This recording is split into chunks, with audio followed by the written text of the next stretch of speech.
Hello, नमस्कार बच्चों मैं हूं प्रताप गोरिया, गवर्नमेंट हायर सेकेंडरी स्कूल सेनापति से। और आज हम 8th क्लास के उर्दू की एक नज़म पढ़ने जा रहे हैं।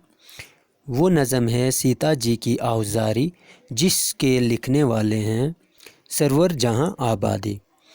सीता जी ने कुछ लाइंस, कुछ इशार या कुछ बातें अपने शोहर प्रभु श्री राम जी से कहे हैं, और वो उस वक्त कहे हैं जब वो वनवास के लिए जा रहे थे। 14 वर्ष का वनवास मिला था उनको।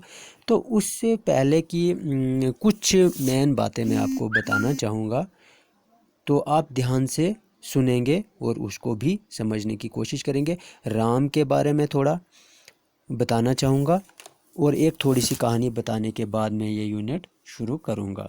ये उस दौर की बात है कि एक कोशला नाम का एक राज हुआ करता था, और उस राज की राजधानी अयोध्या थी। तो अयोध्या के राजा महाराजा दशरथ थे। महाराजा दशरथ जो थे वो काफ़ी अरसे तक निसंतान थे, मतलब उनकी कोई औलाद न थी। उनका कुल गुरु, उस वक्त में उनका एक गुरु होता था, कुल का गुरु, जिनका नाम था ऋषि विशेष्ट। उन्होंने सलाह दी कि पुत्र की प्राप्ति के लिए आपको एक यज्ञ करना होगा, जिससे आपको संतान प्राप्त होगी। तो उन्होंने पुत्र की प्राप्ति के लिए श्री राजा दशरथ ने पुत्र कमेष्टि यज्ञ किया। उसी यज्ञ के करने के बाद राजा दशरथ के 4 संतान यानी 4 पुत्र पैदा हुए। राजा दशरथ की 3 रानियां थी। पहली रानी का नाम था कौशल्या, दूसरी कैकेयी और तीसरी सुमित्रा। श्री राम ने कौशल्या से जन्म लिया था। कैकेयी का पुत्र भरत था, और सुमित्रा से लक्ष्मण और शत्रुघ्न जी ने जन्म लिया था। तो जो रामायण लिखी गई है, रामायण की रचना की है, वो महर्षि वाल्मीकि जी ने की है। बच्चों, कहा जाता कि एक बार श्रीमती कैकेयी ने राजा दशरथ की जान बचाई थी। तो राजा दशरथ ने प्रसन्न होकर कैकेयी से कहा था कि जो वर मांगना चाहोगे मांगिए, मैं आपकी मुराद पूरी करूँगा। तो ऐसा जो हमारी रामायण है, रामायण में रिश्तों के कर्तव्य को समझा गया है। इसमें ये बताया गया कि एक आदर्श पिता, आदर्श पुत्र, आदर्श भाई, आदर्श पत्नी को दर्शाया गया है। और रामायण में भगवान विष्णु जी को राम अवतार में दर्शाया गया है। इस चीज़ को भी आप याद रखोगे। तो जब उन्होंने वचन मांगने के लिए कहा, तो कैकेयी ने उस टाइम कोई वचन नहीं मांगे, उन्होंने कहा बाद में मांग लूँगी। जब राम, अब ये तो चलता ही आया कि राजा का बड़ा बेटा ही राजा बनता है, तो राम सबसे बड़े थे और उनको राजा बनना था।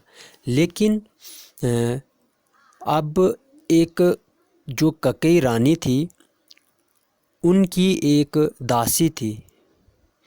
उनके कहने पर कैकेयी के मन में लालच आ गया और वो अपने पुत्र भरत को राजा बनाना चाहती थी। तो उन्होंने श्री दशरथ जी से वो अपने वर मांग लिए। 2 वर मांगे, उसमें से एक ये वर मांगा कि राम को 14 वर्ष का वनवास दिया जाए, और दूसरा ये मांगा कि भरत को राजा बनाया जाए।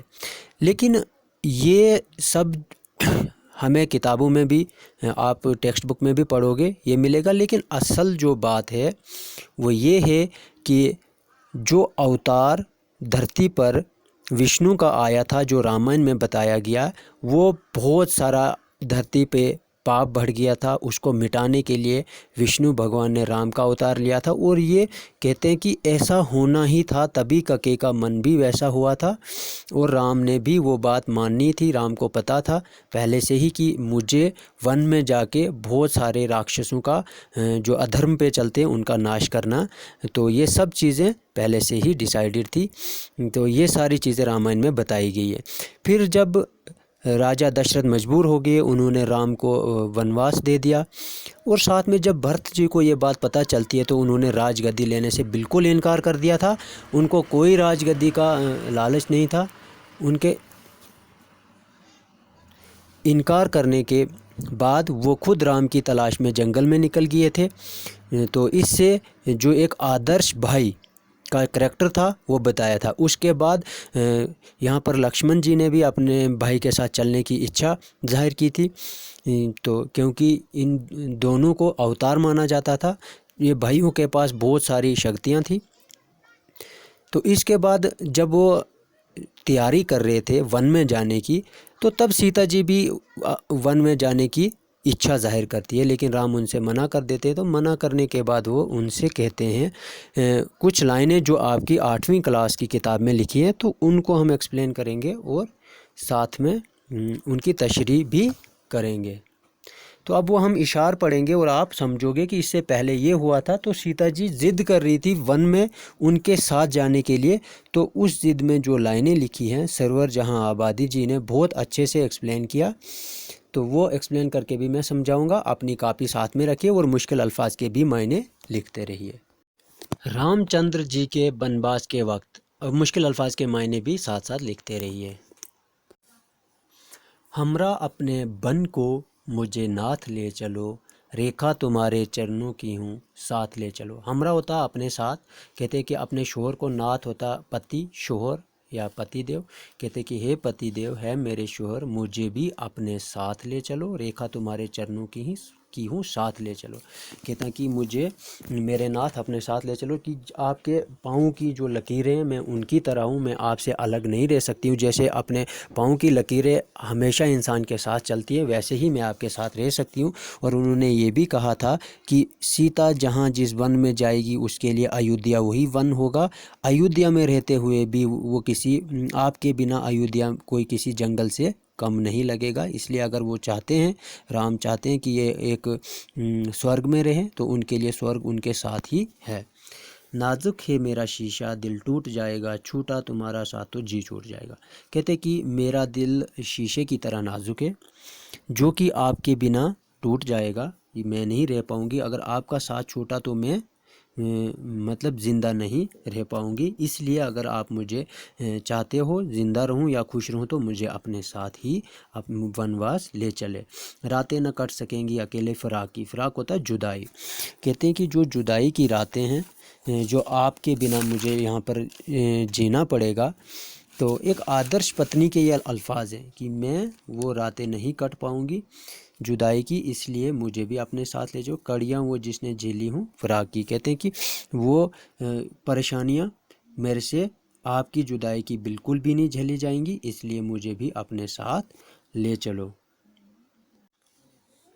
किस्मत ने जब से बाप के घर से किया जुदा, स्वामी मुझे न तुमने नज़र से किया जुदा। कहते कि मेरी किस्मत ने जब मुझे अपने पिताजी के, अपने फादर के घर से अलविदा किया, उस टाइम से लेकर अब तक आपने मुझे एक पल के लिए भी अपनी नज़रों से दूर नहीं किया।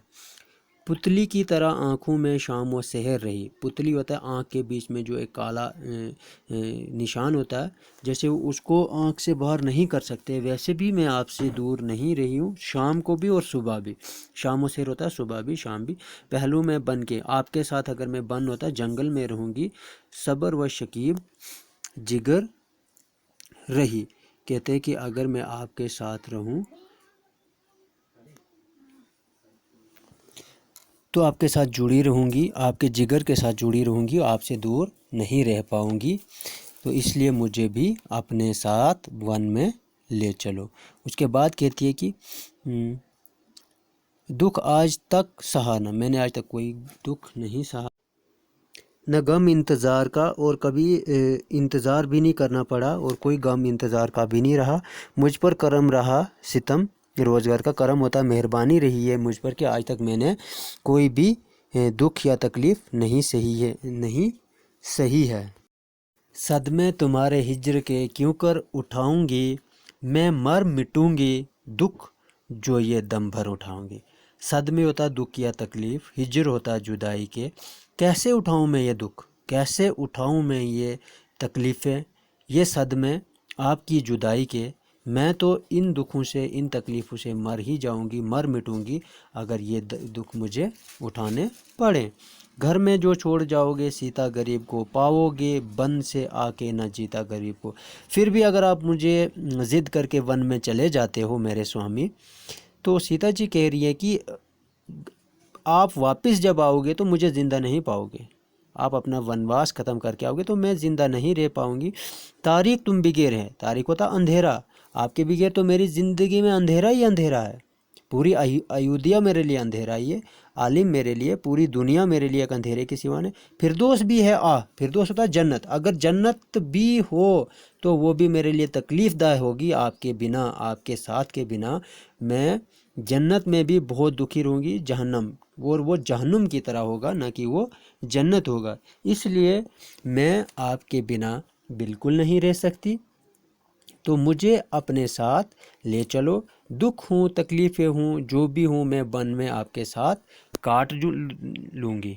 तो यहाँ से पता चलता है एक आदर्श पत्नी उस टाइम जो कहा गया था उनका रोल। ठीक है। सेहरा है, चमन है, रफ़ाकत में आप। सेहरा होता है जो बियाबान जंगल वगैरह होते हैं, वो भी मेरे लिए फूलों का बाग रहेगा अगर आपके साथ रहूं, चाहे वो जंगल है, वो मेरे लिए चमन है, एक फूलों का बाग है। रफ़ाकत में आपके, रफ़ाकत होता है आपके साथ, साथ होता है रफ़ाकत, आपके साथ रहूंगी तो जंगल भी मेरे लिए चमन है, फूलों का बाग है। दुनिया के सारे ऐश हैं खिदमत में आपके, और आपकी खिदमत करूं उसी में पूरी दुनिया के ऐश मेरे लिए, पति की खिदमत में ही मैं ऐश से रह पाऊंगी।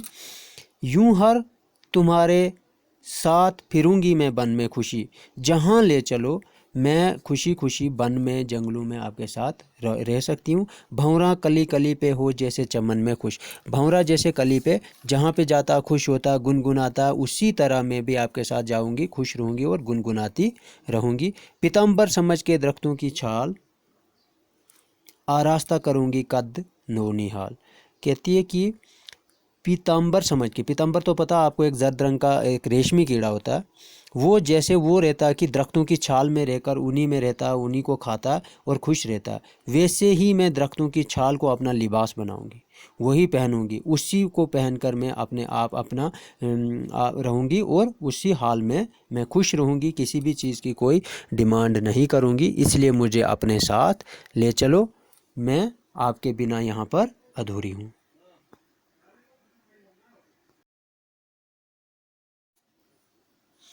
स्वामी जो तुम साथ हो तो कैसा अलम खुदा, खस पूछ झूंपड़ा मुझे होगा सनम कदा।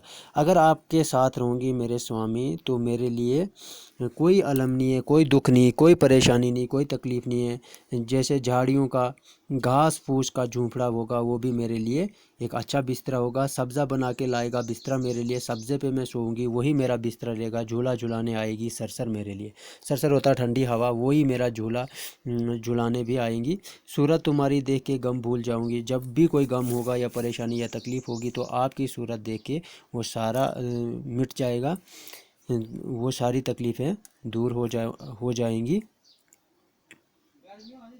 सेहरा के सारे रंज व आलम भूल जाएंगे, और जो भी जंगल में अगर कोई तकलीफ़ या दुख, कोई परेशानी भी आए तो आपको देखने के बाद वो भी मैं सब भूल जाऊंगी। तो ये नज़म लिखी है सरवर जहां आबादी ने, आप इसको याद करोगे और आपको एक सवाल में लिखूंगा, अगर आपने पूरी वीडियो देखी है तो उसका जवाब लिखोगे। तो इसके साथ ही हमारा ये लेसन ख़त्म हुआ। जहाँ पर आपको समझ नहीं आई होगी या कुछ पूछना होगा, कहीं कमी रह गई होगी तो आप कमेंट करेंगे और मैं आपको वहाँ पे समझा दूँगा। यूट्यूब पे कमेंट करिए।